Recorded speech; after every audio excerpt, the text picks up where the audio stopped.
you guys have questions, this is the time to get them out there. There's no such thing as a stupid question. We might give some dumb answers, but that's on us. So let us know what you guys are going through right now. This is the time, okay? Thanks for showing up, literally. The three of you that have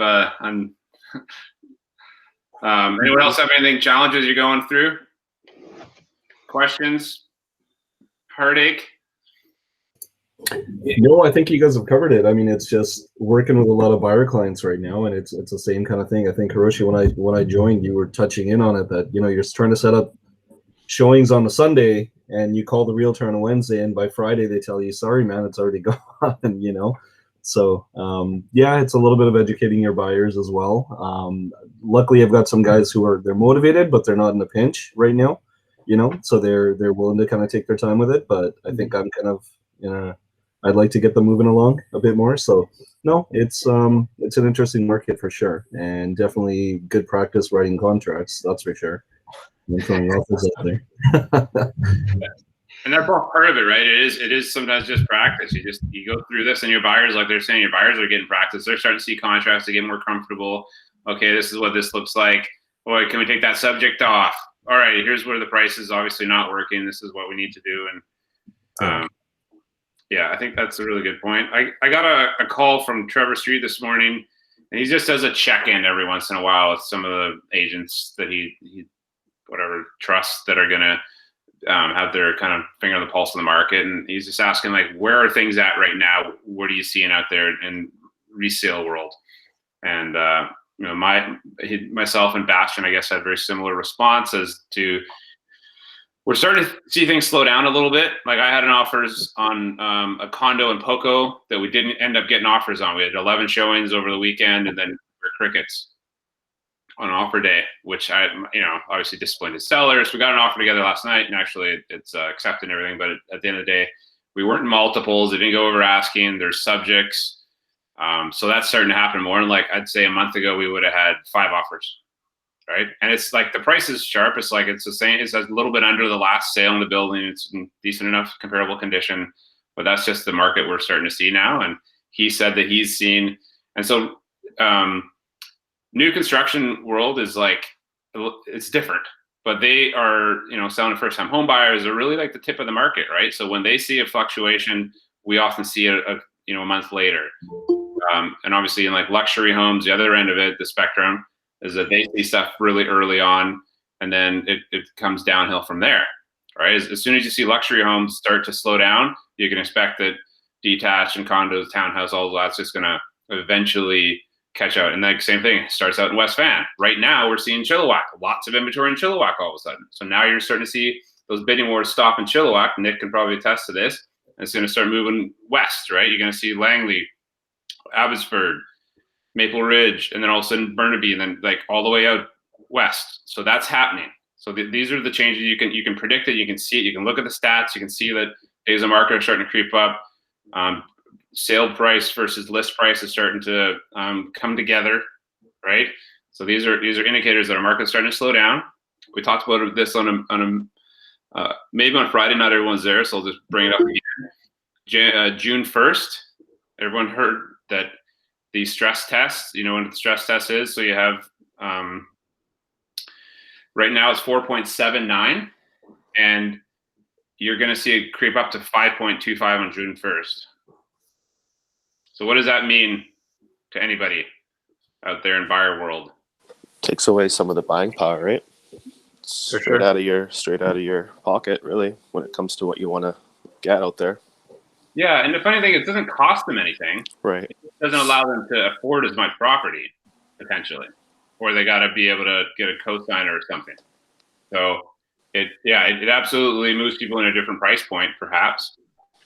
But the other part is there's a lot of people out there with these rate holds that are coming up in June. So we have like 4 or 5 clients right now that I know are scrambling to get stuff together by the middle of June. So by the middle of May, if they haven't completed or haven't firmed something up to complete before the middle of June, they're going to be SOL. So what does that mean? Is that June is going to be a pretty dramatic shift. You can like set your clock to it. I almost guarantee it. Mm-hmm. So What's the longest that any lenders will do a rate hold for, Chris? typically it's 120 days. Can they do longer if they wanted though? What they'll usually do is they'll keep locking in. So like you got 120 days, they see something coming down the pipe, they'll maybe have like 90 or 80 days left. They'll do another rate hold and keep extending and they usually don't even like ask you, they just do it for you as part of trying to keep you in the best rate possible for the going extension. But yeah, and right now it's a pretty dramatic shift from, one point. Some people are in variables right now. You can still go 1.3, 1.4, but you can bet your bottom dollar that variable is going to go up, and people are going to start losing houses over it if it goes up too much, right? But that's why these people like fixed, where you can get it still 1.7, 1.8, which is pretty good, but they're going to be pushed into 2.4, 2.5 and up soon. So all key indicators. Yeah. So that being said, it's okay to have buyers right now. I know you guys are frustrated with them, but one thing is 100% certain in this world, in this industry, is it will not last. Everything changes. It always shifts. It's not if, but when. So having a bunch of listings looks really cool right now. All of a sudden it's going to be inventory sitting on your shelf, and you got to manage those relationships with your sellers, right? Now you got to start keeping your sellers happy. Oh, well, we're doing these marketing techniques. We're doing this. We got days on market over here. Here's what this competition's doing. And it's just a different conversation, kind of the reverse. So you're going to start to manage that. Yeah. So for almost mid-April for you guys, do we have almost normal inventory, or are we still way below for April? We're low. Yeah. I mean, sorry, we're probably seeing this sort of same volume of, if you look at like listings that come out, but the absorption rate's way, way higher. And by that, I mean the amount of sales that happen versus the amount of active listings that hit. So we're probably a little light on inventory, but the sales are incredibly high. So there's just not the inventory that stays on the shelf. Like right now, you'd have an average of 40 days, I think, is sort of what you normally see. And I think most places are probably sub 20 days. 40 minutes. Yeah. It's insane, isn't it? So, but it's changing. We're starting to see those days will creep up, and then you'll have be able to put a subject in an offer. Go figure. So we had a really frustrating experience on Friday. There was my buyers called me out of the blue. Wife says, "Oh, I want to write an offer on a place, and we wanted to get it together." And I looked at the listing and said, offers are due Tuesday, but they got an offer, a bully offer. So now we scramble, I write the offer, and then I don't hear back from the listing agent. There's a good listing agent, Ron Antelek. He's like, doesn't respond to me, doesn't respond back. It's because his seller's in India and he's not answering. He's on email and whatever. But 3 days go by and we've scrambled to get an offer together like in an hour because of this pressure on the day that they're now looking at offers, even though the direction and presentation of offers was not the day of the set on listing, right? So, but you just sometimes have to drop everything and go, like, sorry, family. And then they don't even look at it for 3 days. And then I just get an email from Ron saying they looked at another offer and took it. But the learning experience here is that Ron didn't have control of this client. He probably left a bunch of money on the table by not waiting until Tuesday. And he's like, I don't know what this guy's doing. It's his job for a living to be doing this. And he got emotional as a builder, which they don't often do. So these things do happen. Right. But the one thing is that you guys are in a job that you get paid very well to pivot that quickly. So when your phone rings, you pick it up, you just got to drop everything and write that offer sometimes. And we really likely could have gotten it in another situation. So sucks, but $10,000 just falls out of the sky sometimes too, right? So you jump on it. Yeah. One of the issues, we kind of got, even though there is trickling interest on the duplex, unfortunately now, one of the owners has invented a number in their head, which is so ridiculous, and they can't decouple themselves from that, so that we have a problem there. But then on our listing in Chilliwack, where, it wasn't even really a bully offer, but it was still a great offer. It's probably 6% above list. And, we're still accepting offers for today at 5 p.m. And then the anxiety of it's not selling for, hundreds of thousands over, even though when we did the market comparable for it, that it was what other stuff had already pushed the market up to, right? And so, you're in this tap dance of like, you still want to have a disclaimer of we will look at offers as they come, but we're of course going to review everything at 5 p.m. because what happened with that duplex was a lot of people actually called and said they were worried that it was going to go for way higher than they were willing to do, and they didn't even want to write the offer because there's fatigue now, right? Mm-hmm. So that's good word for it. Yeah, that's it's what it's not as fun being a listing agent right now either. It's kind of like you're in this ridiculous realm of people, sellers having absolutely insane expectations, and then also trying to basically get offers in, but at the same time try and regulate it, where you're still like there's no happy. I'm looking forward to a bit more of a rational, and these offers are coming with subjects, which is fine by us. The fact that offers were coming without subject to inspection is beyond me. I don't see the big deal, but I guess if you're selling a crack house, then good for you. That's kind of what it comes down to is when you and I think Denny Dumas made a good post over the weekend or whatever. Is like, what do we do about pricing it?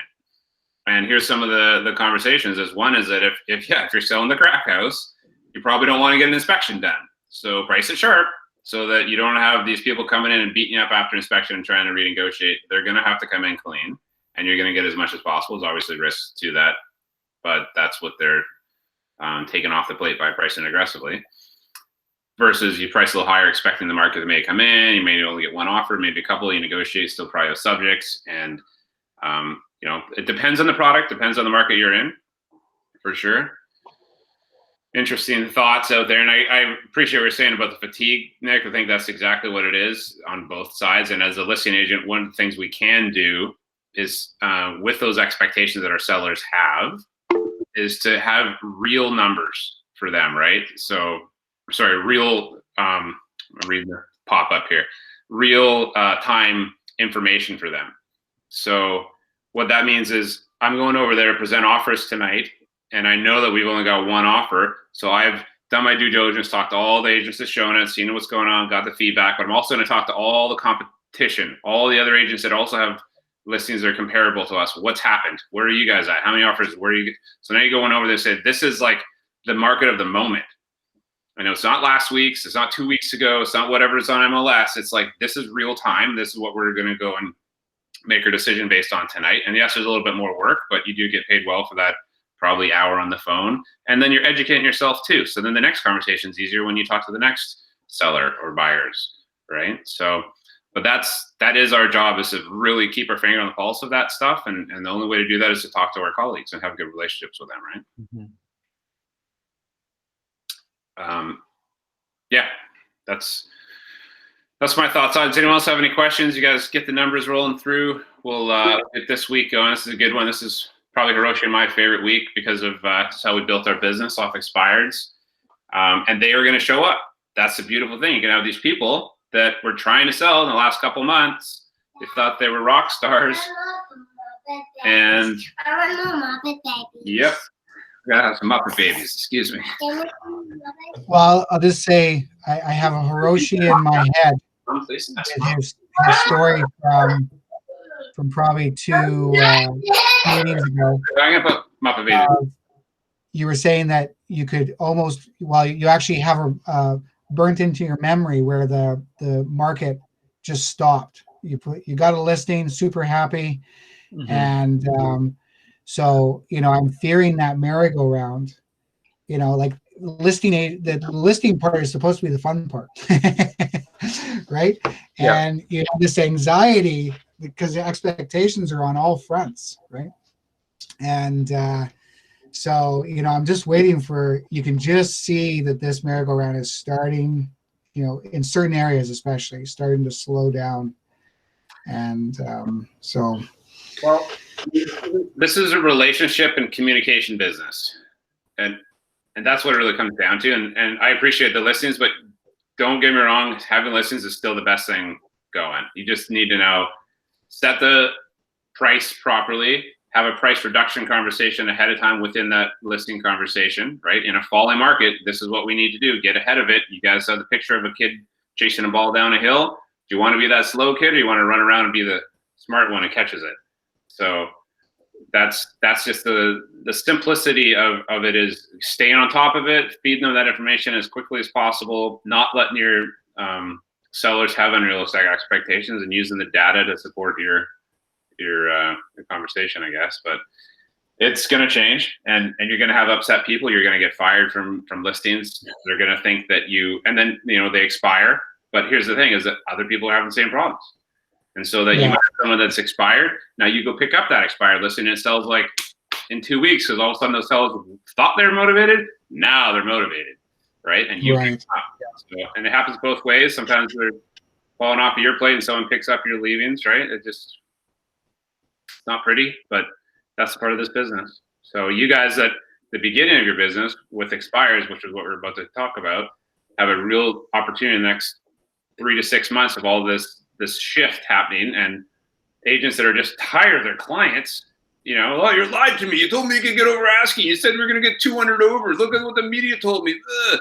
And it's like, no, man, the market's not doing that anymore. Now we're even negotiating or whatever, or losing money every week. So not everyone has a strong enough training or skill set to be able to have that conversation, or the confidence to just be honest with their clients. So they're just going to blame it on someone else and not be able to have a real convo, and that'll leave it to you to just go in there and be honest and tell them what they need to hear versus what they want to hear. So it will happen. It's frustrating, but the more you plant those seeds early on in your relationship, that you're only interpreting the market, you're only going to tell them what they would need to hear, right? So that's language that you guys will learn with time to be more confident with your clients, and it'll help a lot, and it does a lot of the heavy lifting. So does anyone have any questions before you get presenting here? Chris, can I ask kind of a timeline question? Yeah. I've been lucky that my last 3 listings all sold to developers in West Central, and they all had the option to find their home till the end of the year. I just picked up the other listing in West Central, and we're probably going to go to market. And I haven't had to figure out a timeline as far as, we're listing your home. Oh, look, we got an offer on the weekend, and we're like multiple offers, blah, blah, blah. Looking at Tuesday night. Oh, look, we got an accepted offer. You guys are super happy. And now we have 30, 60, 90 days to find you a home. Mm-hmm. What kind of time frames are you guys getting right now for a seller to then be buying where they're going? I would say to be safe, 60, but the longer you can have, 90 would be much safer. I would say that you can get a seller subject in there, a clause, really, it's an extension clause for sellers. So the seller reserves the right to move the possession completion dates back by up to 60 days in order to find suitable accommodation. There's a clause in the wiki site for that. So that'll give so you might have like a 45 day close or 60 or whatever, and it also gives you another 60 on top should you need it. Mm-hmm. You're in a market where you can still request that, and as the market shifts, like this would be an optimum time to sell really at peak value. As the market probably starts to shift in a few weeks to a month or two, having a 90 or 120 day closing gives you time to really go and steal someone else's on the way down as you're moving up. They still want to go the developer route also, because I think it's prime, and it should be. But across the street, a gentleman from, can't remember his name, a Remax guy, he's got his 3 signs on that side of the street, and I got my 3 signs at the other end of the street. So we're like, okay. It looks like, is there a crack house on the corner? Like, what's happening here? Right? Yeah, the crack houses are the street over, so we're on the good street. Oh, perfect. Yeah, 200,000 over asking. Crack house. Across the railway. Yeah. On the buggy on the front lawn, it comes with it. You got it, right? So, like touching on that, what I've done in the past, I know buyers don't like to have their completion dates extended. So what I've done is I've done a 3.5 month close with the seller's option to move it closer. Either of those work. Yeah, which is what my last 3 guys, they had like December 31st with the option to activate a 20-day clause to move it up. And the developer's totally happy with that because he's not paying the mortgage yet. But these guys, I think it's going to be different. Yeah, it absolutely depends on if either party is renting or what the scenarios they're coming from or going to. And so you're going to just need to kind of negotiate that. And that's the conversation between you and the other agent. But it should be a 31-day in order to give notice, usually, minimum clause. Okay. Also, any buyer who has a plan B, like staying at the in-laws' place, staying at their cabin, like that's a winning formula right now. Yeah, their closest relative is Aldergrove, and that's not a good option, I was told. But they do have their travel trailer in the driveway, but they've also got a 3-year-old kid. So this week when we go for our next little meeting, I'm like, so how long could you live in that for? And they're going to say, on your driveway, Sella? And I'm going to go, no, not on my driveway. Yeah. Yeah. Yeah. Right. All right. Thanks. If you haven't seen it, go in the chat box and look at the forms. Fill in your last 2 weeks for numbers, please. Thank you. So I have one last question here. We've had a client that's been really amazing with us. They've bought like with family members, like 7 units, brand new condo units in the past, say 3 weeks. But one of them, they definitely want as an assignment. So they essentially are, we've already kind of given them a bit of a kickback on one of the units. And so they're looking for, a deal on the sell, suggesting MLS listing. So I said, well, you're still going to have to pay a buyer's agent. But, there's a slippery slope here because I don't want to become a bargain realtor. That isn't my intention. But at the same time, it's a great deal. Like they've, in terms of what we've been throwing, it's, no complaints. Like this all happened within kind of a week's span, right? So a give and a take mentality. But the question I have is, like, how would you guys, Hiroshi or Chris, how would you guys handle this relationship? Because I want to maintain it because they have money, they have connections, but I want to get away from the discount and find a balance there. Ask them how many more they're going to be buying with you first. Well, they've already, like the family members, it's a very large family, very connected too. Mm-hmm. And they actually were buying another one over this weekend, essentially, that we put an offer in. And so like, it doesn't seem to be stopping. So, I just don't, the one thing is I don't want to be pushed back and say, and be super aggressive and say like, if I list this, I'm going to list it at a normal listing, or have a policy where, I do have an investor's listing where we take a bit of a hit because of the consistency. Mm-hmm. But I'm not going to deviate from this for you. Whereas on the buy side, we can always do a bit of a deal, right?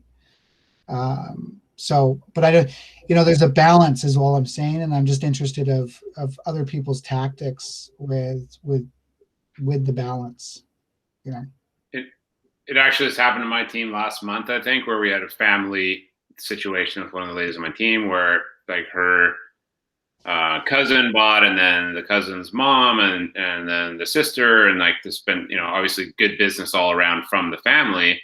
But then all of a sudden they're like, well, we'd like, a deal, and you gave this last deal to the cousin because, he basically bought last year and then is buying again. And it's like, okay, well, that was a, unique situation where, and he was selling too. So like 3 transactions within a year. And we kind of like felt bad that he had to pay property transfer tax and all this stuff and legal fees and just, so we gave a discount, but now the family got wind of it. And so the first thing you have to do is say, this isn't normal. This is not how I run my business. I'm doing this one thing for you. Please do not tell anyone about it. That's the first thing. It's like making sure you nip it in the bud that it's a unique situation only because of such and such. So the rest of the family doesn't think they're entitled to that kind of a deal. And any of the friends don't get wind of that. Otherwise, you've opened yourself up to them all talking about it. And then he can go to the family, I got a better deal on Nick than you did. And then now you look like you gouge the other guy. And that's a horrible place to be. Yeah. They're going to think that they got gouged. Like it's not much of like an entitlement to that discount, but they're going to think they got ripped off.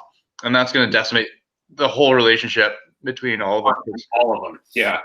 So the first thing is now, if you've already done it, whatever you've offered at this point, you kind of have to keep your word to, but you need to also have them keep their word that stays between you guys. And I would just stay with that and try to let them know what the costs are, right? This is you're protecting your time. And I don't really give discounts or any kickbacks on buys. I do it on the listing side where I can kind of control the expenses more. So, the only reason on the buy was essentially like they, it was basically 7 units all in 1 week. And then on the last one that just came in, they were kind of sitting there with the salesperson, at the development, like, do you want to sign off on this and kind of give us an amazing, like they were filling all the paperwork out, right?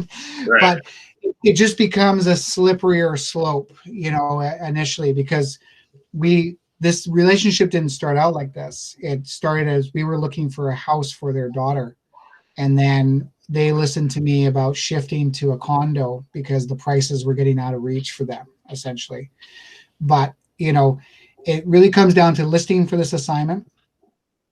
And where I find the balance there, because of course you still have to pay the buyer's agent. We don't have any deviation on what we pay them. We've all signed a contract for that. And, but it's more of a mentality of like, in the end, do I just put my foot down and say, in the end, if these people walk, then they didn't appreciate what was being offered in the first place, and so be it, right? So you got 7 deals out of them, this one family or one person or something. And like the connections don't stop. That's the problem is, they're, by the time they're done, I could get another 3 or 4 out of them. That's how serious. It's a lifetime of business, it sounds like. And it could be they're very connected family. Very. Refers to 3-4 pieces of business a year. Do the math. It's millions of dollars for your career. So if you can, and there's a script that goes along with, it's like during the time when we list your home, if you were to send me a referral, I will reduce my commission by 5.5% every time. So in essence, you could sell your home for free with me by sending me referrals. And obviously it wouldn't work in this market because your home sells in 8 hours, but in a 60-day listing or something, someone could send you like 6 referrals in that time.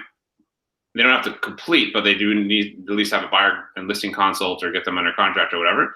And you just reduce your commission by 0.5, 0.5, 0.5, and all of a sudden it's like you're basically free.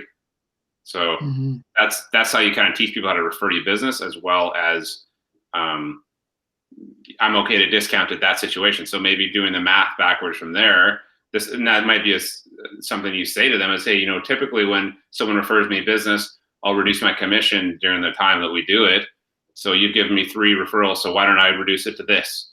This is sort of what the standard is in my business that I think is a fair way to thank you for supporting my business and make you feel like it's a win for you too.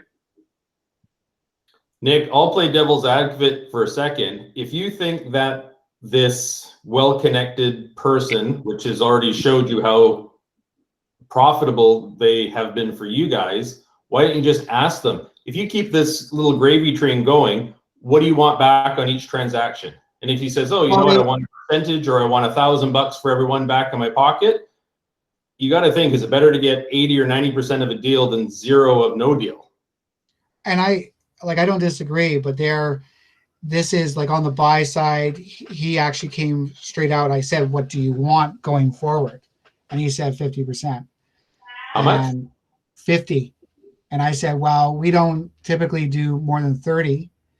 Well, if you had a real estate license, right? Well, that's his point of view though was specifically that, you know, between their friends, you know, this could be over, let's say every year they would buy 10 properties, give or take, right? So 0 of 10 properties is still 0. Now I'm not willing to do 50%, and we already have an agreement with we do have an investor that we work with currently, and we don't actually kick back any of the buy side, but we definitely discount the list side.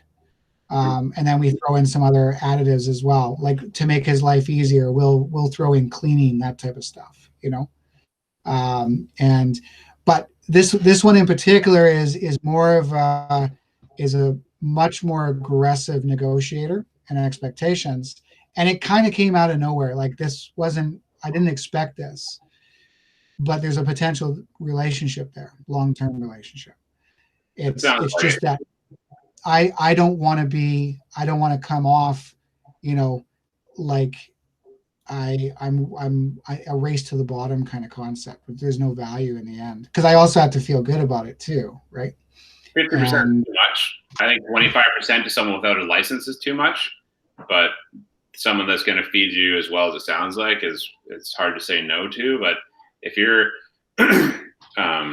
yeah, you're just gonna, like, I think Dave made a good point. Just ask him. I mean, he said 50, but like, that doesn't work for me. Try again, kind of thing. Yeah. Okay. Fair enough.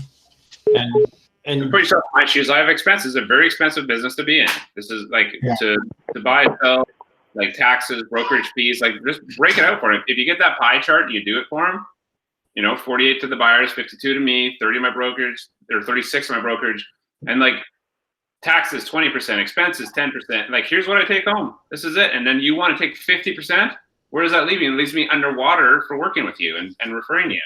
Does that make sense to do that? And like, just tell me what you think. And yes, there's obviously with volume a lot of money to be made, but it doesn't work at 50. I'll tell you that much right now, and they'll just be honest. And this is why. Or Nick, you give them the breakdown like Chris said, and then you discuss the percentage of your final, like net, what money's actually going in your jeans once all that's taken off, and say, you know what, this is what's left that's going into my pocket. Let's talk a percentage of that amount. And when he sees the smaller amount compared to before fees and everybody else, he goes, oh, wow, I thought you were getting this pile of money. You're getting a less amount. Yeah. And you're not even incorporated, Nick. So as soon as you're paying 45% taxes on any money into your, you know, or 50, whatever, right? So already, like, if you're giving money after tax dollars to this guy who's not a realtor at 50%, I promise you, you're underwater. If you're giving 25% after tax dollars, you are not making a dime. Like, you're working for free at 25%, not a realtor. And that's, like, I have other realtors that continuously ask me that have let their license lapse. And I say, I will give you after tax dollars out of my prec as a referral fee, but it's 25% minus the taxes. So it's 11.5% minus. So, right. So now you're getting 13.5%. And I'm okay with that. That makes sense to me. And they're good with that too. And if they don't like it, there's other people out there that'll give more away, but I run it like a business. You know, I'd gladly take your referral, but I ain't stupid. But it's also based on the fact that it's going to be a compounding, repeating gravy train that you hope he's going to be bringing to you. But it's not gravy because you don't know the numbers. So you're not making money, though. If you look at your bottom line, look at your P&L, I promise you it's a negative number at the end of the day at 25% for you. Right. Yeah. But if Nick were to take his last number and say, you know what, in my jeans, I was going to put $5,000 in my jeans, and out of that $5,000, I'm going to give him back 500, 1,000, 1,500, whatever the amount is. Yeah. But you're going to multiply that all year long by X many units. You then decide, is that worth giving it up to get it? For sure. And I'll tell you guys, there's a slew of people out there. There's a whole business model, and there's certain brokerages they have a 30% kickback to their buyers or whatever that is. It doesn't work, and they will just fall out of the business, right? It does not work. And like, we know our numbers, and you just need to know them in order to really be able to say yes or no. And I think, Nick, when you break it down like that, I think you'll find that he'll understand. And if he doesn't, as awful as it sounds, you'd be working for free. And I would just say, no, thank you. Thank you. I appreciate it, but this is why I have to turn you down. And if he doesn't understand that, then, I bet you he does when you show him the data. Well, I'm sure he does. But I think even for myself, like I have too much self-worth for myself to like continue on this path. Yeah. So it's either going to be a curt discussion, right, of reality. Yeah. And thank you for the business, but as you pointed out, it's just not worth.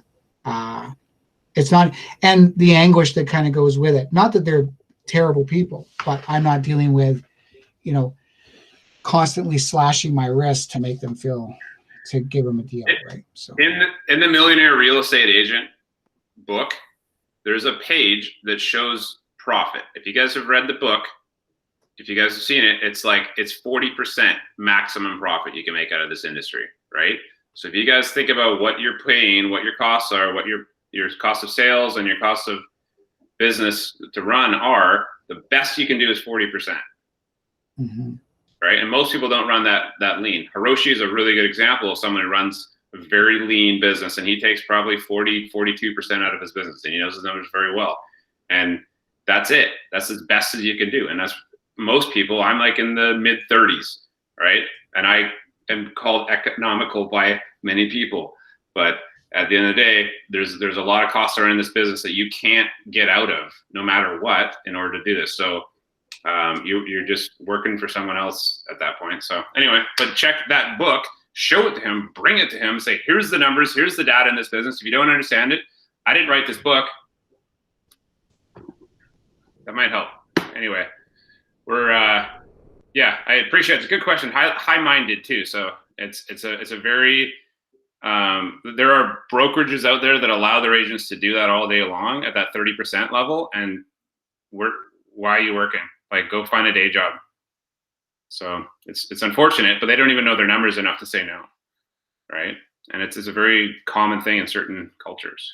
So, all right, I'm excited to run this today. Let's get going. So keep the questions coming though, for sure. We talked through this. H, do you want to run this? Or you want me to? This guy's got 2 thumbs. So this is from our coach, and this is going to hopefully give you guys a really good perspective and open my eyes a lot as to, this is the cycle of failure. This is what happens when things kind of start to compound, and how we start off this is we don't know how to prioritize. Okay, so you get your license, you just don't know what are the important tasks to do, what needs to be in your schedule, what are the priorities for me to be successful. Everyone feel like that might have been a part of their calendar. They're scratching their heads daily, figuring out what they should be doing. No, I'm still there. Let's not lie. Certain days. So because you don't know what to do, we start to procrastinate. All right. So we start putting things off, and probably knowing still that we probably, there's certain aspects of the business that are obvious, but you start to maybe not pick up the phone because you don't think you know who to call, when to call, what to say. And so there becomes this abundance of time that you feel like you have all this time, but you're not putting into forward momentum, good use, if that makes sense. So you end up with excessive time without any results, and that ends up beating yourself up a little bit, being a little hard on yourself. You don't get the results. Maybe you had a listing appointment go sideways. You just had a bunch of no's and start doubting yourself. Okay, we all have been here at some point. Start pushing back on the industry in general, on your career, on the brokerage, on yourself, resisting whatever it is out there, people pushing you to grow. you get more and more disorganized, right? Calendar is no longer something we're following. We're just running around, just shooting from the hip, not following a schedule or routine, and life can feel pretty chaotic at that point. And then you start shying away, pushing back, not engaging, not going to office meetings, not coming to this kind of stuff, really avoiding any kind of growth activities, and then eventually no longer picking up your phone, avoiding real estate altogether, and fail out of business. That is the cycle, and that happens all the time, right? Maybe you do a few deals with mom or grandma or your uncle, and all of a sudden those have done. You thought this was going to be easy, and all of a sudden now the reality of the industry sets in that it's not easy picking up the calls every day and trying to connect with new people, and it gets harder, and the family or the initial sphere wears out, and now you're talking to the public, and it's not easy, and that's where we start to fade. And this is where we bring you guys back in here, and we say, okay, this is normal. You guys are okay, but we don't want to get to the isolation part. And if you're in chaos, you need to have reached out ahead of isolating yourself and say, hey, I need some help. You know, I'm off course, you know, and we see it because your numbers aren't coming in, but we don't really know until you submit your numbers, which is why we really need to see how many people you're talking to every day. And, you know, the negative thoughts are, again, with you guys signing up, and really appreciate you guys turning your cameras on so I can see you smiling, not being negative, but also being engaged and participating in here. So thank you for that. So this is one of our favorite movies, and I'm just gonna let it play. I'll just be quiet. Come with me to the video room. Can you hear it? I want to show you something. Oh man, I'm not for film right now. Come on, seriously. Come on, Billy. Come on. The Visalia Oaks and our 240-pound catcher, Jeremy Brown, who, as you know, is scared to run to second base. This was in a game 6 weeks ago. This guy's going to start him off with a fastball. Jeremy's going to take him to deep center. Here's what's really interesting, because Jeremy's going to do what he never does. He's going to go for it. He's going to round first, and he's going to go for it. Okay? This is all of Jeremy's nightmares coming to life. Oh, they're laughing at him. Jeremy's about to find out why. Jeremy's about to realize that the ball went 60 feet over the fence. He hit a home run. Didn't even realize it.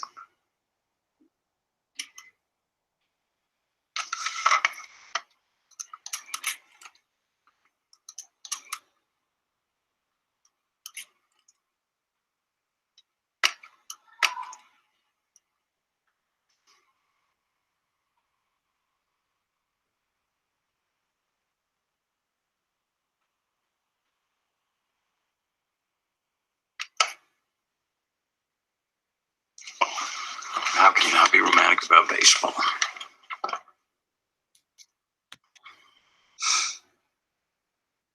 It's a metaphor. I know it's a metaphor.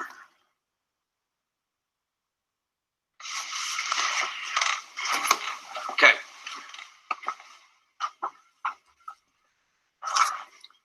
Pete, you're a good egg. What movie was that? Moneyball. Okay, I was there. Yeah, great movie. What do you guys get from that? You can unmute anytime. Feel free. It's your moment. Fat guys can play baseball. Yeah, they have a place. Yeah. Catching them first. Like we don't know what we're capable of. Definitely. What else? Well, it's the consistency, right? I mean, he keeps hitting it. He keeps running up to first, too scared to go to second. But it's the same process day in, day out. He keeps perfecting his swing, keeps hitting the same way. He knows how to read the pitch. He knows how to hit the ball. He knows how to build up his power. And eventually that repetition and that practice puts him 60 feet over the fence this time. And I mean, going forward, maybe it'll keep happening, but he didn't expect it to, right? The process is the same, but the results kept getting better. Yeah, very true. He's definitely practicing and working on getting to first, right? And he didn't know that he hit it over the fence. He didn't know that he'd hit a home run because he was so worried about just getting to first. But he felt he hit it well enough that he should do something he'd never done before to round the bag, and then he just collapsed because. And previously to that, like, he's been on this failure cycle over and over again, and just getting to first, and he's never seen himself succeed and get to second. So as soon as that opportunity came, his body just shut down, and he stumbled. Yeah, he just literally collapsed out of complete fear of the unknown, not knowing that he'd put it out of the park, so he could have trotted, but instead he was just going to run his best to second as if he'd hit it in the park and maybe squeak a double out. Mm-hmm. But the point being that he didn't know what the marker was. He didn't know that he'd hit a home run. And if you don't know what success looks like, it's pretty easy to stumble. So the success cycle, let's not watch this again. Sorry, trying to move forward. Is a much prettier picture, we'll say. So the idea being that we prioritize. We understand, and you can use it as a baseball metaphor where he's figuring out, maybe getting a little healthier, maybe getting a little quicker to first, but at the end of the day, figuring out what the activities are that are going to get your schedule in order, your activities that are going to lead you to contacts, appointments, listings, closings, right? That's all we care about. Those are first, second, third, home run, right? So figuring out what those activities are, follow up. Does everyone know the 5 activities? Just so we talk about that real quick. Unmute and fire them away. Everyone at once. Lead gen. Oh. That's 1. Just shout them out. Follow up. Follow up. That's 2. Follow through. That's a baseball swing or a golf swing. Follow up. So lead gen, follow up.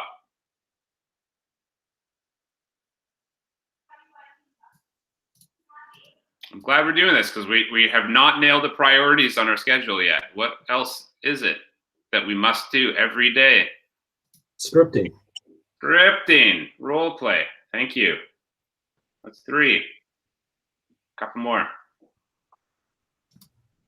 Appointments. Thank you. Going on appointments. So listing and buyer consultations. That's 4.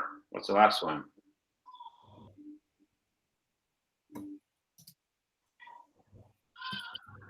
Negotiate. Writing contracts. Contracts, negotiating. Thank you. Perfect. Thank you, guys. And that's it. Those are your priorities. Those are everyday activities that get you paid, high dollar productive activities. Everything else is an assistance role. Everything else is a $20, $25 an hour job. And I will gladly pay you $25 an hour to do it. But you guys have a real estate license. So what are you doing it? Right?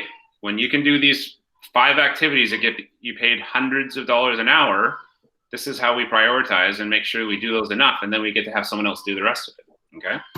So taking action. You got your schedule. This is a hard one for most people, is that you just got to pick up the phone. You just got to knock the first door. You just got to go to that meeting. You got to figure out what that looks like, but taking action, and that's where it creates freedom. It creates mental freedom. It creates your schedule that you get to create, that you get to say no to things when you have enough appointments on your schedule. You've had enough contacts for the week. You get to go golfing and enjoy it. You get to go do the things you love to do because you've done the things you knew you needed to do. The priorities were achieved by your actions. You get the freedom. Obviously, you feel good about yourself. You get to enjoy your golf game. You get to enjoy spending time with your family because you feel like you're providing and doing something that's going to change your life dramatically for the better by being proud of your activities, right? Being proud of the priorities that you put into your schedule. and you have a willingness to do it again because it's getting results. So now you're seeing these activities change the way you're looking at things, changing the way you're thinking, and you're more than willing to go and lead generate more and follow up more because it's producing money, it's producing appointments, producing contacts, it's having good relationships with people that are going to feed you for the rest of your life. So now you need to develop these systems and put them into place in order to continue to follow up purposefully, not just running around shooting from the hip, hoping things work out and having a planner full of Post-it notes. But you have a system, a CRM, you have more and more systems that encourage you to run your business like a business. And you continue to communicate, looking for support, looking for coaching, looking for accountability, looking to the brokerage for education around contracts or building your business or your team and growth minded, right? So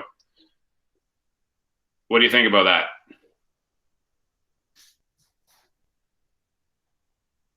Definitely better than the other cycle. Yeah, feels better, hey? Yeah. Anyone else? I think like for me, like once you do that action part, right, you start, feeling it, seeing it, you believe in it, and you just, it takes off, right? And I think you said it, like that's the part, you got to get that part down. You get that part down and everything else starts to come and you realize where your high value activities truly are. And that's kind of where we're just focusing on, right? Just focus on that high stuff because we got to make that $100 an hour, not that $25 an hour. So. Mm-hmm. So true. And so I think everyone on this call sees themselves in both circles at certain times of the day, certain days of the week, certain moments in their life, right? And in different parts, maybe it's with your family, maybe it's with your business, maybe it's with your health, whatever that is, right? And that's where these different aspects of our life, we're maybe not doing a great job over here, but we're working too much, or maybe we're not getting up in the morning working out, or wherever it is that we're eating poorly. So what can you do today to put yourself one step closer towards moving yourself in the right direction in the success cycle? Where are you in every aspect of your life? And that's where your 411, realizing what your goals are, what the priorities are, what the actions are. What can you do to put that back into the direction you want to be moving?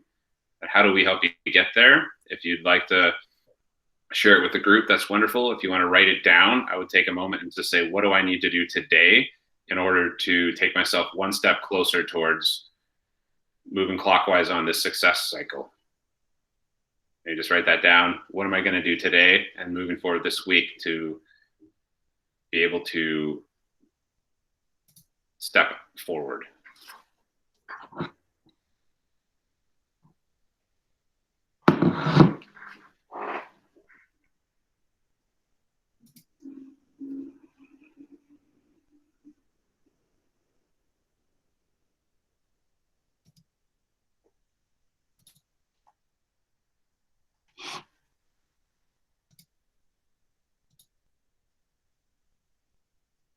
Did anyone want to share what they came up with? I'll share mine. Be in bed by 10 o'clock so that I get enough sleep so I can get up early and get my exercise and down time ahead of my kids, getting up in the morning and being run off my feet before the day starts. And that I know I always have a better day when I get that going. Versus today, I felt like I've been in the weeds. So it just happens. So that's for me, is just getting up early, getting myself more time, mentally prepared. For me, it would be to lead gen every day. I feel like, say if I'm working with a buyer, I kind of prioritize that and that only, and then I won't lead gen for that day. And then the next day I'm like, okay, you know what? Spend double the time, but then I don't have double the time the next day. So for me, it's just trying to be more consistent in lead genning. Good, big aha. And that is a consistency thing that we all can do. We just don't prioritize it, right? And that's where letting your calendar run your life will help you a lot there. Because you're working with a buyer. Let's say you got a big tour, like maximum is 4 hours, let's say. Right? Like that's prep and drive and tour and everything else. There's still several hours in the day that you could buying time to do those priority activities, right? Who else? Real quick. Shout it from the rooftops. What are you going to do? Roshi, what are you going to do? Oh, do you want me to call you out? Yeah, my thing's definitely action. We can try and we do prioritize and make our plans all the time, but sometimes it's like, I can make a list and then all of a sudden my phone starts ringing, and so I don't take the action that I needed to. And then 2 days later, I'm sitting there with a list saying, oh yeah, I should have done this like 2 days ago. So it's that combination of prioritizing, trying not to put fires out right away, and then getting into action with what I need to. So lead gen, follow up. Yeah, that's a big thing for most of us in this business, you guys, that we have fires. Fires show up. They just come out of the blue. And the beautiful thing about this, once you realize it, is most fires put themselves out by the time you get to them. But if you're I want to solve everything, help everyone kind of mentality, which we all kind of are, that's why we're in this business, heart of a servant mentality, try to be service-based. We end up trying to drop everything we're doing and solve someone else's problem when they could probably have just solved it themselves with Google or a phone call, and you try to be the hero every time versus maybe just give them half an hour or 2 hours and they'll figure it out. It's amazing what happens. So just consider that. Anyway, a couple more and then let's get moving here. No one's doing anything. This is going to be should I go the other circle? Do you want me to go back to that one? You want to come on, help out, be engaged. If you say it, I promise you're more likely to have it happen. This is a safe room, you guys. Come on. What are you going to do? Yeah, Chrissy's still mine. It was get back on a good sleep and wake up cycle. It's been a lot of late nights and early mornings, so it's definitely you do feel sluggish throughout the day, and I know that just kind of impacts your productivity throughout the day, how you engage with people, how you talk to people, how much you want to take on, Yeah. So yeah, no, that's big on the list for this week. Good, man. Good for you. Yeah, we finished our show. We were watching a Yellowstone on Netflix, and it's over. So now I love it. So now I'm like, okay. Season 4 is coming out soon. I know. Well, I'll talk to you in June, but yeah. But the idea is now I have nothing to stay up and wait, and I'm like, I'll read at night, fall asleep easy. It's done. And I mean, that's the reality. Is just like getting to bed early enough to. And I think you and I have the same young kids, and it's like we just gotta. You're getting up either way. So, not trying to outthink yourself, and it's just TV. I'm not missing anything at that time of night anyway, right? Totally. Yeah. Yeah. Cool. Thanks, Maggie. That's good. I mean, that's not stealing because I think similar worlds. So anyone else real quick? Going once? Say it and you'll think. Dylan, thanks.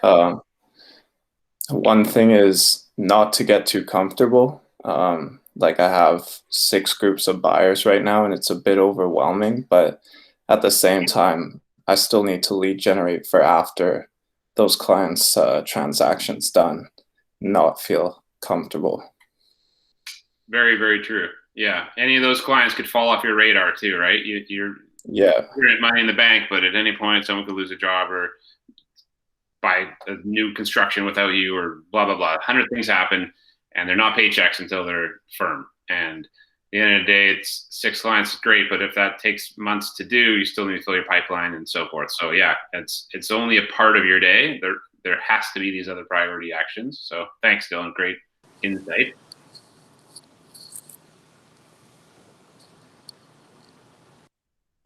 All right, let's move forward here.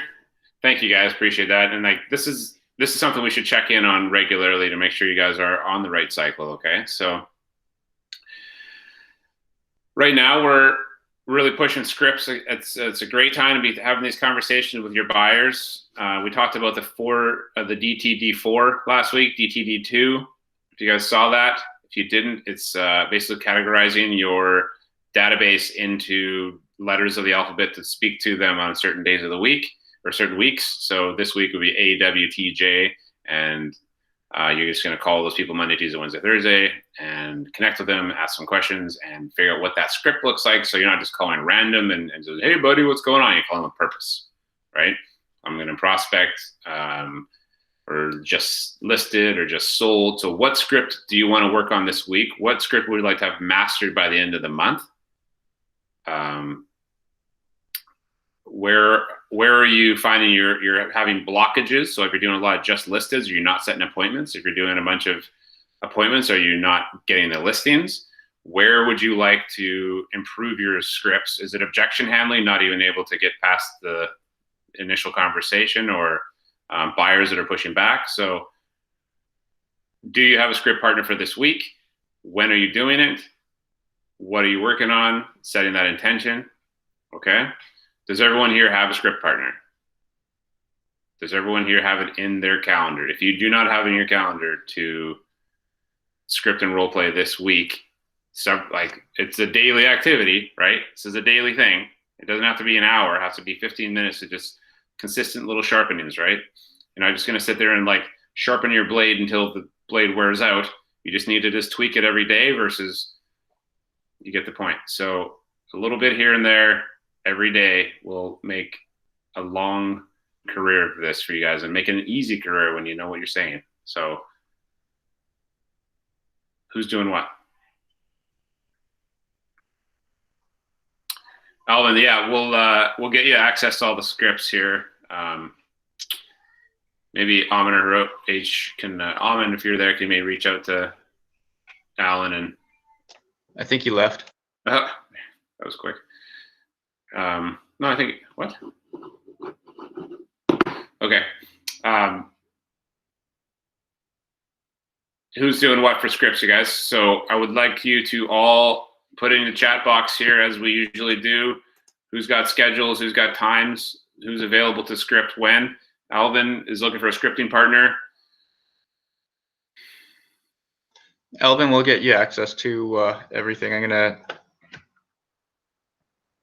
Yeah, we'll get you that right now. Yeah, for sure. So, Thanks. Availability Tuesday 4 to 6 p.m. I'm Monday 11 to 1. Whatever times you guys work, stick your schedules in, stick your phone numbers in. Who'd like to do? I mean, I would say open houses is probably not the first script I'd be working on, but anything else on there would be a very useful, well spent time. Mickey, thank you, sir. Perfect. Okay, let that roll for a minute. You guys connect, send each other private texts, get in your schedule. So you got Tuesday 1 to 2, Wednesday, Thursday 12 to 1.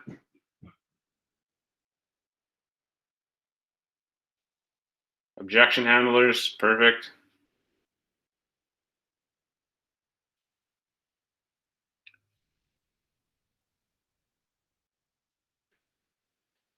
Sign calls, it's a great one. For sale by owners, you want to really sharpen your skills, right? These are conversations that pay very well. If I paid you guys $100 an hour to practice your scripts every day of the week, $100 an hour, would you do it? You're getting paid $100 to script from 1 until 2 tomorrow. Would you do it? Would you do it for 50? You do it for 50. Would you do it for 25? Going once. Would you do it for $100 an hour? This is the question. Thank you, Zaif. Perfect. So here's the thought on this. Yes, I know you would. Thank you. So would I. I'll take the $100. But here's the thing. You guys get paid more than $100 an hour when you think about doing these scripts and then putting them to work an hour later lead generating, because your lead generation is hundreds of dollars an hour.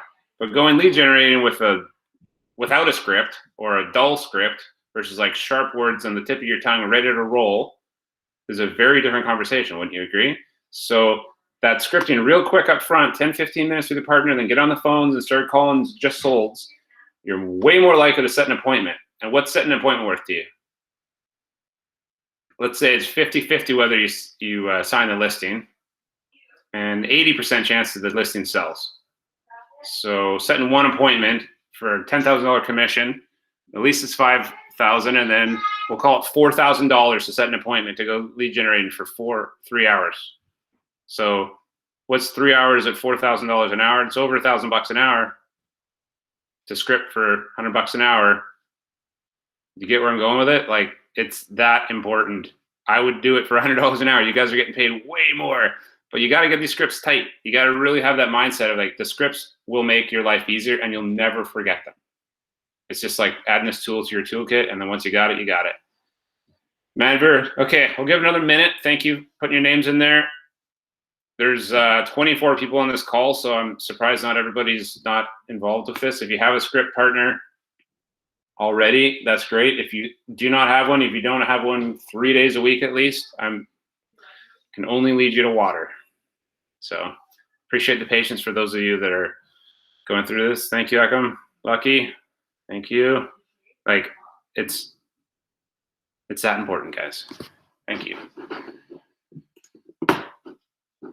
One of these days you're going to look back and go, oh yeah, I had that conversation and that was the script I worked with yesterday and it got me an appointment. And then you go, damn it, that Chris guy is smart. But you'll never tell me about it. But I'll know it happened. But it has. And like Hiroshi and I have had this happen, all of us. I'm sure you guys probably already have. And I want you guys to share the story on here. So when I tell you, it's like, yeah, Chris said go script again. But when Mickey or Dylan or Zay from whoever says, hey guys, I scripted yesterday and lo and behold, I had a conversation to set an appointment. I just got a listing that I'm now going to make $10,000 on because I said this one thing in this one conversation that we practiced. That's what I want you guys to be sharing on this. That's the wins at the beginning of the call. Okay. So when you guys are doing that, I think that reinforces it. Me saying this over and over like a broken record makes me want to puke. You get to hear it. But when you say it, it works. And I want you guys to share those, okay? Please commit to that. Love it. Thank you. Let's move on. Where are we at? So, expired listings. So, real quick, everyone here that has not had the luxury of having expireds in the last year, we'll say, because the market's been screaming hot, are going to see something happen in this new phase of a market coming up. So, Can you zoom in there, Chris? Yeah, thanks. In a more balanced market, how's that? And you'll see almost a quarter of the homes do not sell, right? You just see these big listing agents, they take 100 listings in a month and 25% of them fall at the back door. Some agents have really high expiry rates and they don't even care. They're just like, yeah, next, they didn't listen. Okay, next. And then you go over there and solve the problem, save the day, wear the cape. So the market rejects them for whatever reason, price, marketing, condition, location, any combination of those. And that's typically what happens. So what we can control are how well it's staged, how it shows, and obviously a real need to have conversation around price. And, your marketing efforts are important, but at the end of the day, getting on the MLS is really going to be key. But yeah, your marketing does include staging and pricing and strategies, and then marketing to other agents as well as flyer in neighborhoods, and those extra things do happen. And obviously showing it as much as possible and then selling the home when people walk through it and explain the details and the finer things. Condition, $100 bill, great metaphor. You know, the ones that are crisp versus a wrinkled one, who's going to sell and show first, right? So you control the price and can't really touch much about location. The wrong price attracts the wrong buyers. And we're seeing that right now. I think we kind of had a conversation earlier about this in the day, that you're going to start seeing people that are going to start negotiating and potentially not getting the attraction that you would expect out of a seller's market. And as it moves into a balanced or even a buyer's market, you're going to have to really be aggressive on that. So your price will start to matter more and more. So this is the expired search system. It's in the wiki site. I'm not going to go through it in complete detail, but when you go to the wiki site, it's under the how to and expireds here. Okay, expired search. And so here's instructions. You then read your expired script. You practice this with your partner. Here's an expired letter. So when you go out, I'll show this in a sec. We'll start from here. So expired search. You're logging in MLS. You're getting it detached and attached. If you're going door knocking, you're only going to do townhouses. Obviously, you can't really knock condos, but you can flyer them. You can send the letter that we just showed you. You can try to call them, look up their numbers. Okay. So you change in your status to expireds and terminated, and then there will be the cancel protecteds that will expire and become terminated after 60 days. Okay. So you're going to choose your area. If I'm working in the Tri-Cities, I might do like I used to do Burnaby to Maple Ridge. It's a pretty broad area, but I had a lot of just drive around talking to people and connecting with people in Burnaby and New West and Port Moody and all the way up to Maple Ridge. And you just make 1 day is Burnaby, 1 day is Maple Ridge, 1 day is Port Moody, and you create a map and you just drive around talking to people. So one thing you must do is have an owner occupied. If it's tenanted, you're not going to get a lot of information out of those tenants, and they're likely not going to help you sell the home and make them homeless. So they're probably not going to be very cooperative. If it's vacant, good luck in finding the owner. So you just don't really find any way to communicate with them. So I just leave it. So I would look up to 5 years back. So what you can do right now is anything prior to last May. Okay, so if you look like 2 years back until May 2020, there's going to be some expireds that are available now. Anything else that's listed since is probably sold. There may be a few expireds here and there, but it's a very small number of them, and you can always give them a shot, but most of them have sold in a seller's market like this. But as it changes, you're going to see more starting to come up, and it becomes a race to the door. So first one there definitely has the best chance of creating a relationship. After you're like the sixth realtor to call that day or knock on their door, what do you think the response is going to be? So I typically in detached will go at least 300 over. I don't think that's even a thing. Probably 500 over now. Getting out of the town or the mobile homes, unless you want to sell real estate, but that's just not for me. So you want to go minimum of 1 year, unless you're going after builders and looking to build those relationships. But usually they have. It's really hard to just reach out and relist those. So you get your sheet, and then you're going to go through the MLS spreadsheet, and you're going to click on the history icon. Okay, so the H, and you just go from one H to the next and seeing if they're still expired or if they've relisted and they're sold. Does that make sense? Right? So if they're active or sold, then you're not going to click the little icon and put it into your short list. So now once I've gone through the H, I'm going to look at the history, because the history and actually the tax as well.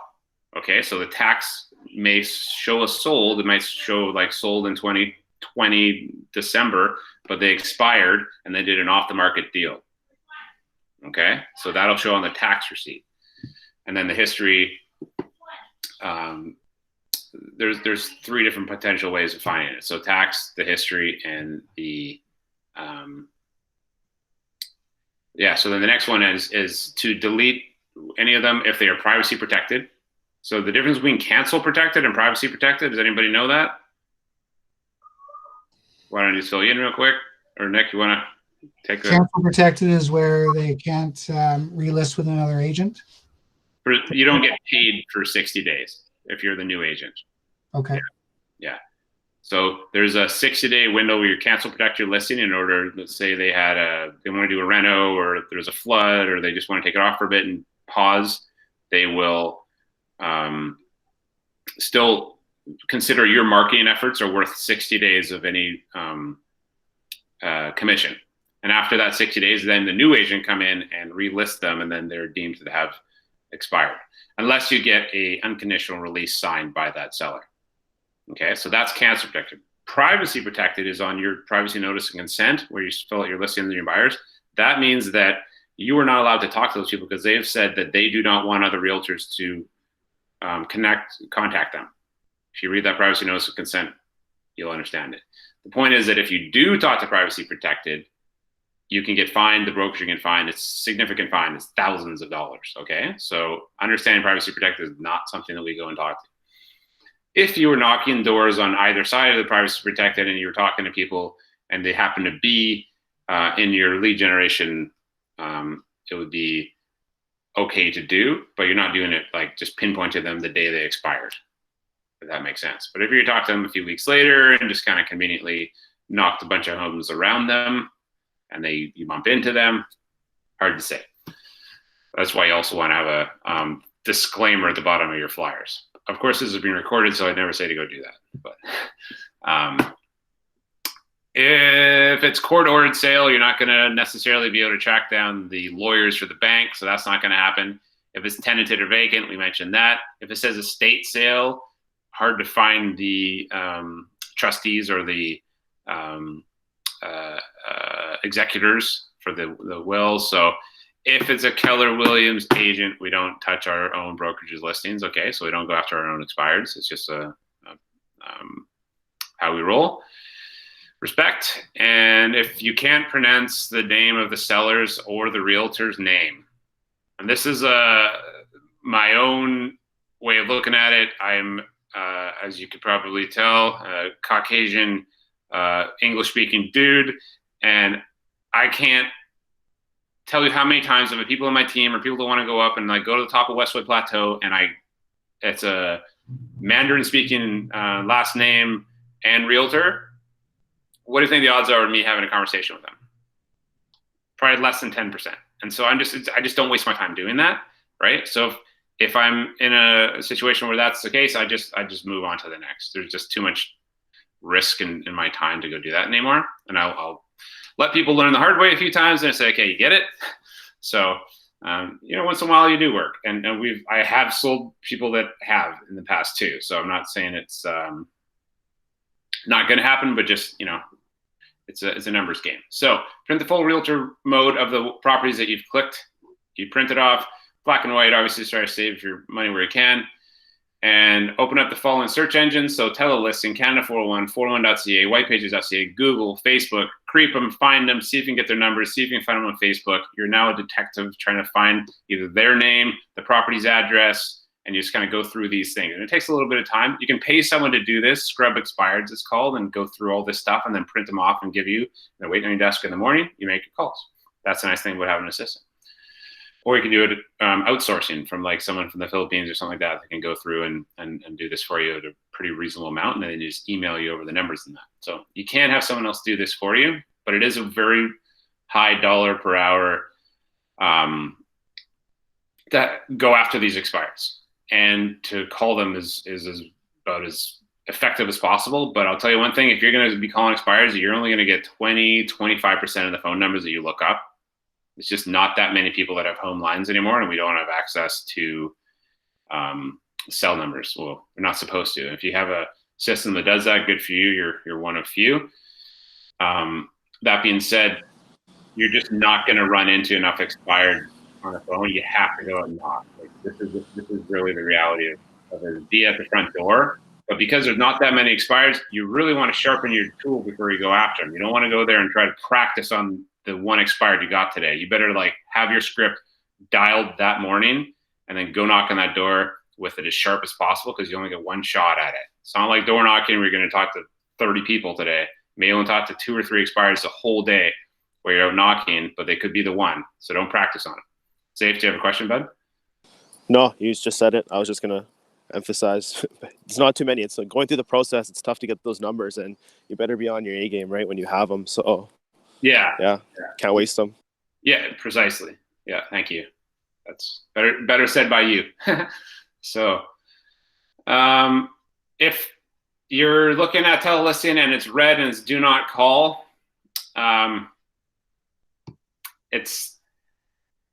there's a fine that comes with it. So don't call from the office line.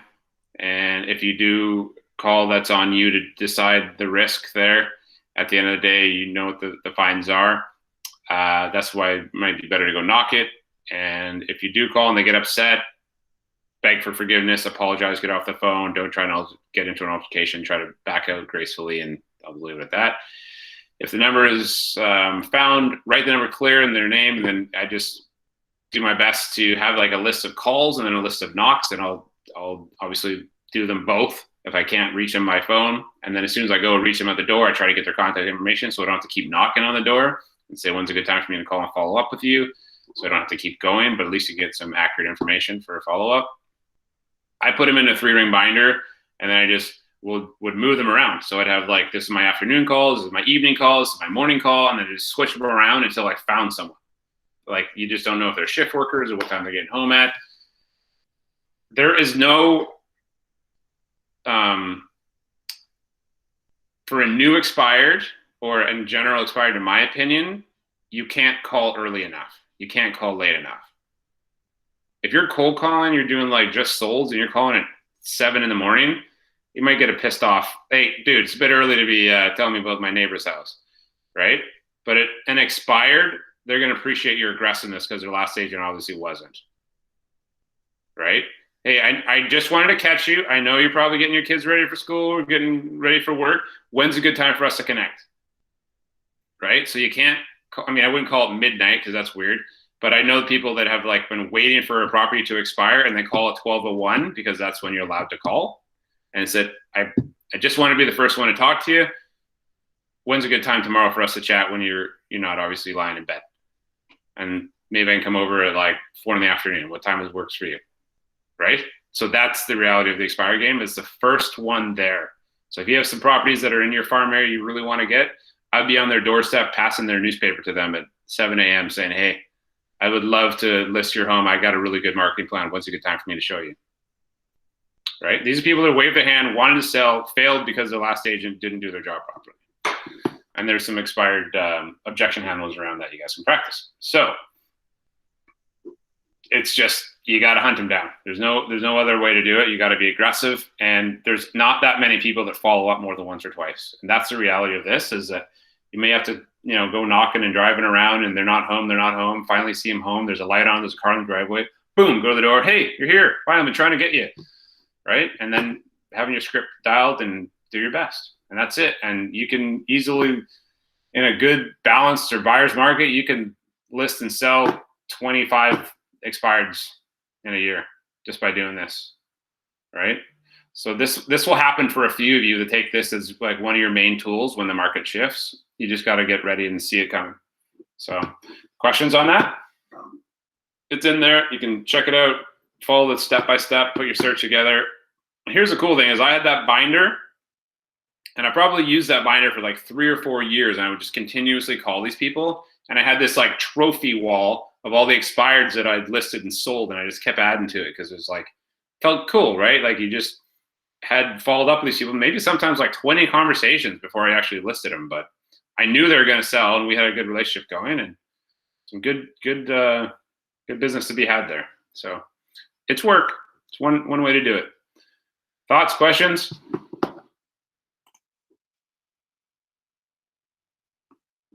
We just nailed it, hey? Nothing. So here's the expired letter real quick. And this is, not sure what's, this is maybe a little bit older one, but I know your home was previously listed and it's taken off the market. I'm reaching out because your last agent didn't. So here's the thing, is the fact that the listing expired and they're not privacy protected tells me you're not working with a professional agent. Right? So if you have a listing and it expires, you should have cancel protected. You should never let your listing expire. Right? As soon as it shows expired, I already know that agent didn't do a good job for their seller. If it's not privacy protected, they don't even probably know how the industry works. They're not even protecting their inventory. So, or their seller's best interest. Right? I don't want a bunch of people coming to your door if we were to take it off the market for a weekend to refresh it. Right? So that's the conversation you have with them at the listing appointment. That's why you get them signed the privacy protected. So anyway, you can read through this letter, edit it. It's a template. You guys make it what you want. Look at you probably can YouTube other expired listings and use the script. It's an idea. If you send it out, you got to have this not intended to breach or induce existing agency relationships. That's with all your marketing, right? So that just goes out to, you may not have dear homeowner, because if I look up the expired, I'm going to say dear Joe and Susie, or whatever the homeowner's first names are, in order to make it more personal. So it takes a minute or two there. You can't just do it, but there aren't that many expireds anyways. So thoughts, questions? It's there for you. You guys are all muted again. We're losing people on camera. And here's your expired script. Nick, go ahead. Just on that number of, say, 20 expired in a balanced market, is that consistent? Is that because the pool dries, like in terms of the amount of agents actually doing it? It seems like a high number is all I'm saying. Yeah, I think if you did a couple expireds a month, right? So, here's the thing, in a good market that's balanced or even buyer's market, if on the first of the month I see 15 new expired listings come out, and this might be high now because there's more privacy protected than there ever have been. So that's probably, let's just cut it in half. Let's just say you're going to do 12. But anyone here want to do 12 listings next year that you're probably going to do the buy side from, at least half of them. So that's 18 ends next year just from expireds, right? So, but on the first of the month, let's just say there's like 12 expireds that come out. So like on the 1st of January, there's probably 80 or 100, right? But consistently over every month, there's a dozen expireds that happen in that type of a market. And I follow up with as many as I can. I set 2 listing appointments. One of them lists with me, and I sell it, and I take them out to buy. And that's just from one day a month of actually following up and being the first one to the door and purposely going out after them. Okay. And then you have the ones that trickle in throughout the month. And then I have my book of business that I'm following up with from prior years, right? So like your entire business could be expireds. I wouldn't say it's going to be as lucrative as it was in the past, but if you're happy selling 24 homes in a year, if you sold 12 expireds and,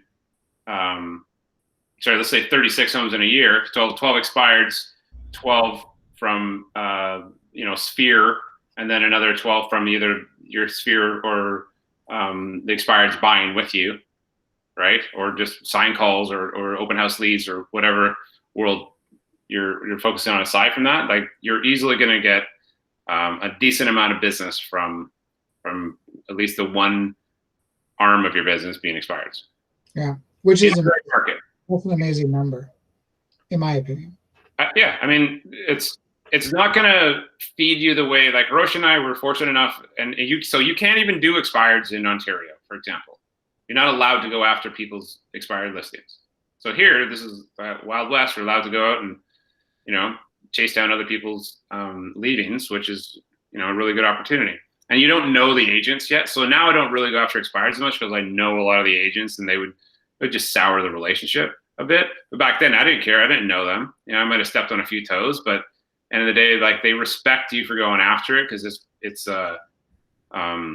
just part of this business, right? And if you don't do it, if you don't have a system, and there are still agents out there that are like top agents that will, do it the wrong way, in my opinion, because I don't let my listing expire, but they send stuff to them anyways.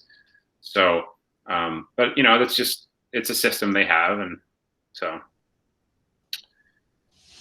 yeah, that answers your question. Like it's not exact, but when the market turns, there will be an opportunity for the people that actually make this into a system and they follow it. Because you go and knock and call a couple times, you let them go, you're just like the other 80% that don't like make it into like one of their priorities.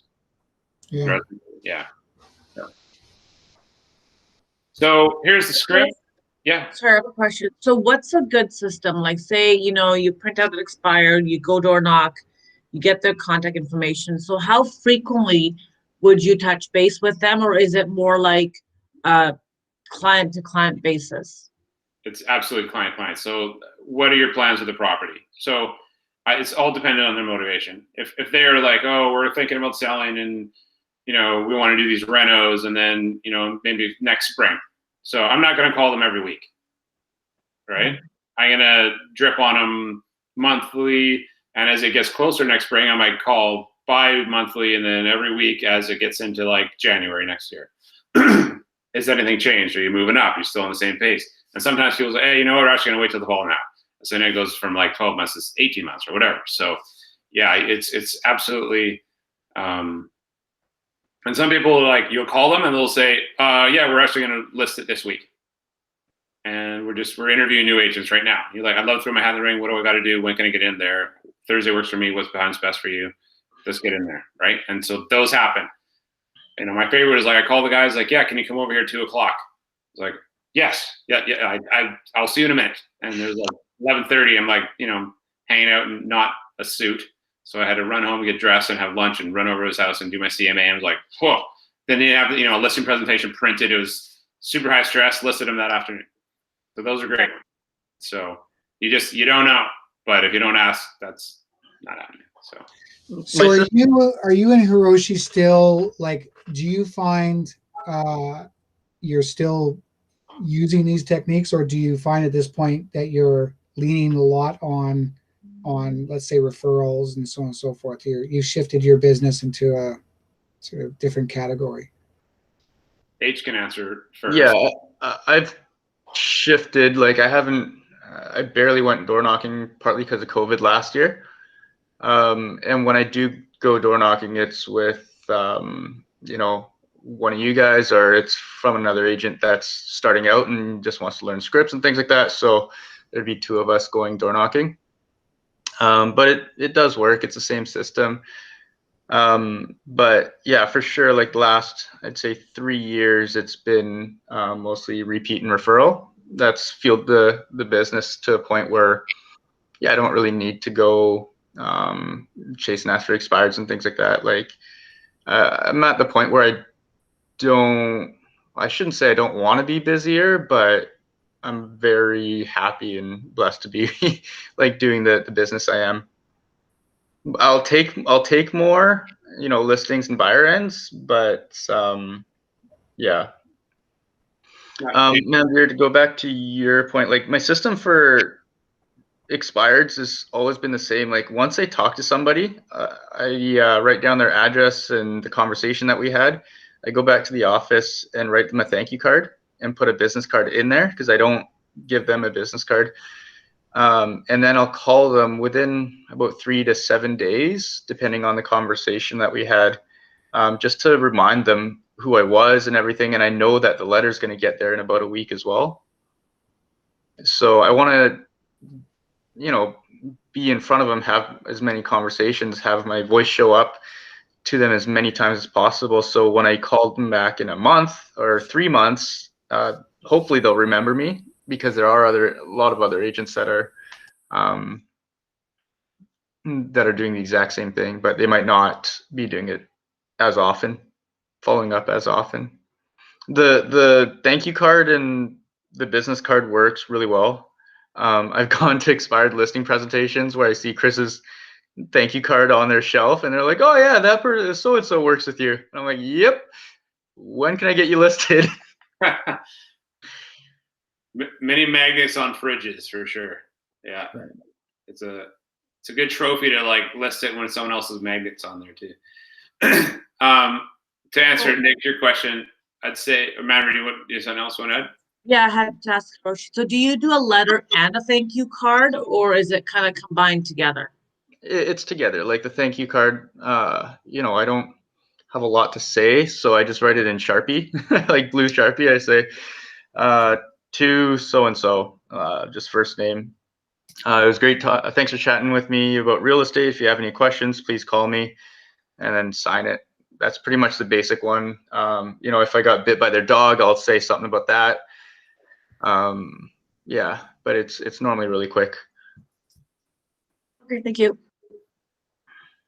Yeah, and obviously I have a little different business where I have a team, so I'll take my team out and we'll go out on a few buyer or expired tours, show them how to work it, how to run it, and then I'll say, okay, now here's your flyers, here's your list, here's your expireds. They'll be ready for you when they come off.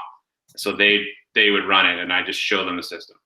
So again, this isn't really the market for that. So when it turns, I will double down on that and like, okay, we're just gonna sharpen these skills that have kind of been sitting gathering dust lately, and then that'll be one of our pillars of our lead generation again.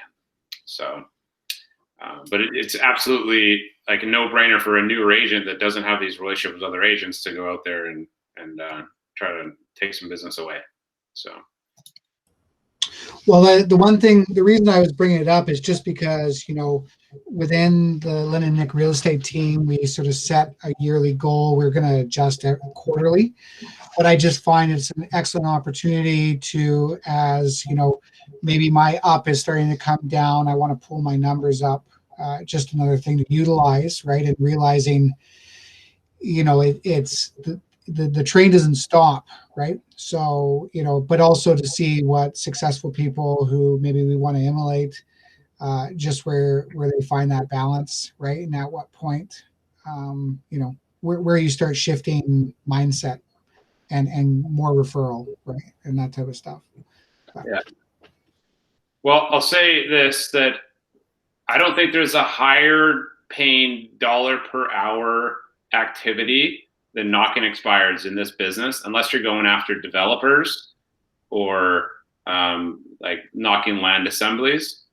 There are very few things that you can get paid easier and faster from, and you're not negotiating your commission with expireds versus for sale by owners. So it really is like your best use of your time to go expired knocking. And then after that, if you're talking to your sphere, you're talking to business owners.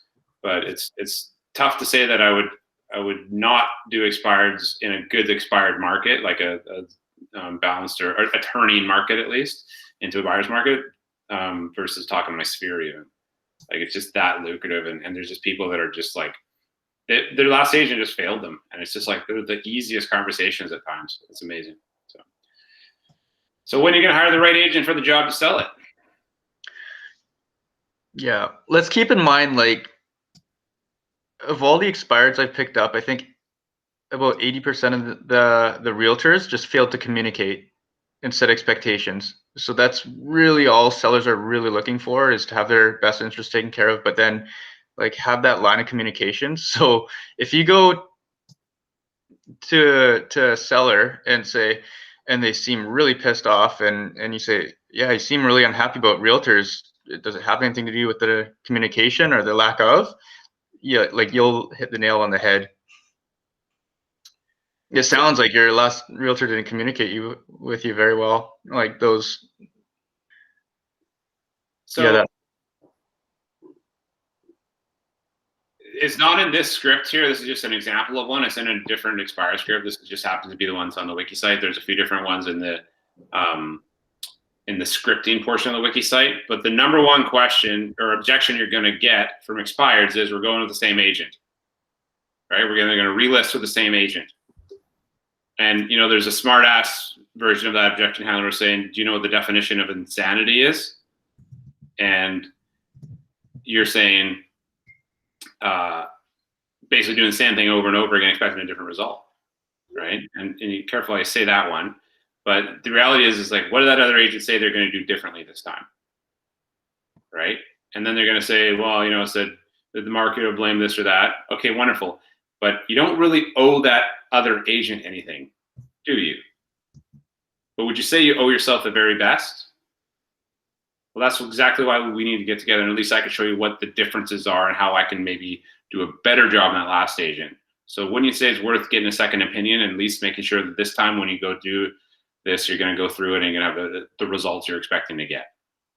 But you don't really owe that other agent anything. You don't really owe me anything, but you do owe yourself the very best. That's the script. That's the killer script for expireds. When they are looking at that other agent saying, oh, well, he put a bunch of money and time in and he tried really hard, and, well, you didn't get it sold, right? So you don't really owe them anything because you gave them a shot. They failed. I don't care if it's your dad, right? So just kidding. But anyway, so that's the other thing, is they're a family member, something that they're pretty hard to overcome. And that's one of the ones that, if it's a family member, if it's a licensed realtor who's selling their own home, don't go talk to them. So those are on the on that list of things to avoid. Okay. Okay, so here's a script. I I'm going to leave it for now because I think we're almost out of time, and you guys have your lists of folks that you want to chat with. You've seen the letter. And you can do a few different things. So you can send a letter to the expireds. You can have an expired flyer. So we have one. Check it out. Just come check us in our office or whatever. There's some different ones. You know, we've had so many different flyers, and I honestly have taken a few from doors when I'm out knocking, and be fair, just to see what the competition's doing. Take what you like, make your own, create in Canva, do something like that. Basically, you are the specialist that sells homes that didn't sell the first time around is the message. Pre-listing package, right? So we talked a little bit about this on Friday, but really having a plan together, maybe even having your listing presentation, leave it with them, and here's an opportunity for me to show you what we do differently. The real simple one is the MLS full public.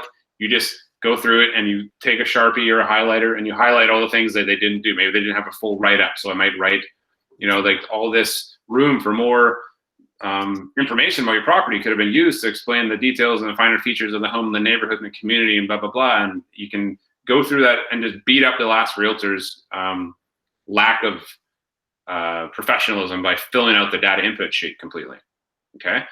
And then you can just maybe write a little note on there saying, here's what we do differently, love the opportunity, something like that. Hiroshi's simple and very effective one is the biz card. Just leave it in the door. It says, call me. And that's it. And half the time they call you. So if you get there, and the reality is you're gonna have to come back likely. You just put that on your route, right? Everyone had a postal route. Not everyone had a postal route, but if you get the concept of your route, you just drive the same circuit every day. You might switch it up Tuesdays, Saturdays, Thursday afternoons, Monday mornings, whatever that looks like, but continue in that route, right? Until you catch them. That's the deal. You're stalking them. Questions? Good, moving on. All right, so value proposition. So if anyone has not done this yet, we're gonna run short on time here, it feels like, but here's a list of your potential skill sets, values, and something that I'd like you guys to consider, and then it's your elevator pitch, okay? So mine, very simply now, is, you know, I don't really feel that I've ever worked a day in this business. I love what I do. I love getting to help sellers and buyers and my friends and family make great transactions happen in real estate. I get to work with people that I like and enjoy the time I spend with them, and then help advise and consult them to make great decisions. And that's what I do. And that's a simple version of my elevator pitch, is that, and I'm a real estate agent. But I help people buy homes for less money and sell their homes for the most money in the shortest amount of time. Is everyone's elevator pitch ever, and it's garbage, right? And it's not special, it's not unique, but being passionate about what you do, getting to help people, I get to educate you guys. There's a lot of things that I love about this business that has very little to do with money or how many ends I do or all these things. It means I get to work with people that I like and spend my time in an industry that allows me to grow personally and professionally, and it's just provided well for my family, obviously, and done an amazing job of making me a better person. So I really appreciate where I'm at. And whatever that looks like to you guys, I'm an aggressive listing agent. I love the negotiations of this business. That's another thing. You know, a lot of people enjoy the actual back and forth of negotiating. The marketing, maybe you love digital marketing, are really good on social media and love that part of it, or meeting new people, connecting with new people. So what are some of these things that you do, you have skill sets for? So write them down, take as many of these words as you like that are exciting, passionate, right? And figure out what it is that you guys do. Why are you in this business? What's different about you? What's your unique selling proposition, unique value proposition? Okay, so why should I work with you is the question. And you don't have to come up with it on the spot, but I'd love for you guys to take 10 minutes at the end of this call, write it out, email it to me, text it to me. Let me know what you're thinking. You can say it next week on the call, maybe at the beginning on the call, and say, hey, this is my USP. This is what we're thinking. And it's very important. I know it seems like no one maybe has even asked you this, but it matters. And I promise you've already had someone go, oh, I know if you like know anyone, they know 5 realtors. Why should I work with you? My cousin's a realtor, my brother's a realtor. What's different about you? Why should I work with you? Okay. And if you can nail this and truly be passionate, exciting, and engaging, you're very likely to pull these people into your circle. But if you're not prepared for that question, you're winging it. It matters. Does anyone have one they want to share before we jump off? Have they already gone through this? I know some of you have done this already before, so by now you should have an idea. I know who you are, to be fair, because we've done this with a few of you. I can look back, but if you're not there yet, we got 5 minutes. Take a few if you love to share, or jump off the call. So, like, if you're in your first year of business, think of what you bring to the table. You know, you don't have a book full of clients, so that the byproduct of that is you have way more time to spend with the clients that need you the most. You have the patience, enthusiasm. Yeah, and the enthusiasm, like, yeah, as opposed to realtors who've been in the business for 30 years and they're just cashing in their checks, and you know, they're just trying to set themselves up for retirement and looking for the next paycheck. Like, as a first-year realtor, you do bring a lot to the table that seasoned vets don't. True. It's very likely that you care more. Yeah. Like, your first deal, your 10th deal matters 1,000 times more than, you know, the 2064th deal of a 20-year vet, right? And it really, you can tell that there's a zest for this business. There's just an absolute passion that you can't replicate in a vet. So you guys have that advantage. So use it and be excited and show it, you know? So yeah, if anyone wants to share it, now's your time. It's a safe place. We're good. No judgment. If not, I'll leave you guys to have a wonderful week. If you need anything, let us know. See you Friday for CMAs. Or that was a really good mastermind. I felt like on last Friday, no one really needed any product, but I think we had a really good high level conversation. So those are always great. Well, David and I again, but thank you for turning on your TVs. The 4 of you for having your screens on. But yeah, thank you. Are we just saying the words, like the ones that we find effective to ourselves? That's a start, but I would say, you know, here's the question that's going to come up, and you know, of course, in COVID world, you're not like a networking event as often or a birthday party right now, but you are saying, hey, why should I work with you? You know, what's special about, like, what, you know, I work in Langley, which is the highest per capita real estate agents in North America. What's special about you, right? Why should I go and tour homes with you this weekend when I got other people I could work with? That makes sense. Okay. So yes, you being able to articulate that in a confident, smooth manner is really going to help, especially when you're back out in networking events. And like, what do you do? Right? That's the simple version. And I've heard some funny ones where it's like, I'm like the Disneyland where I just make dreams come true. Right? Or, you know, I help people make their third most important decision. First is like, am I going to get married? Second is, are we going to have kids? And third is, are we going to buy this house? Right? And, you know, it's kind of quirky, but it's true in effect, in a sense. You know, some other funny ones are just like, is it a lasting impression, I think is the big thing, versus I sell homes for the most amount of money in the shortest amount of time. And I really like clients because they pay for my dinner. So, you know what I'm saying? Like, have something that stands out, that's personal, that you'll be able to roll with.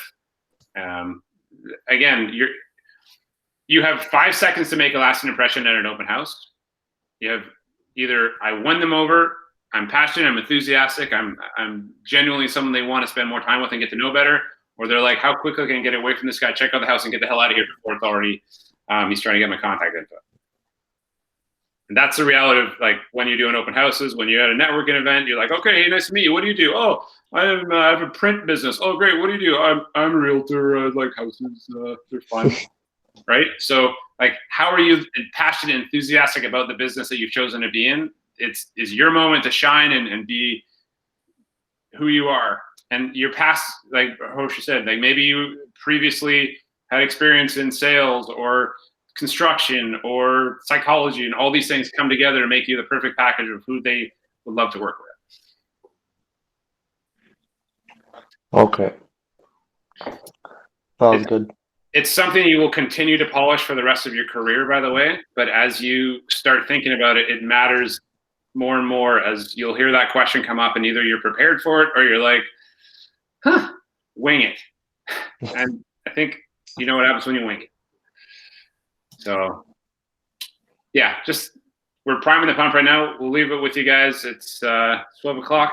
It's a good day. It's a beautiful day out there. Go play. Go meet some new people. Have some good conversations. Get those numbers up. Appointments. You guys know what to do. Anything else? You guys let us know. Reach out. Have a great day. Thanks, guys. Take care.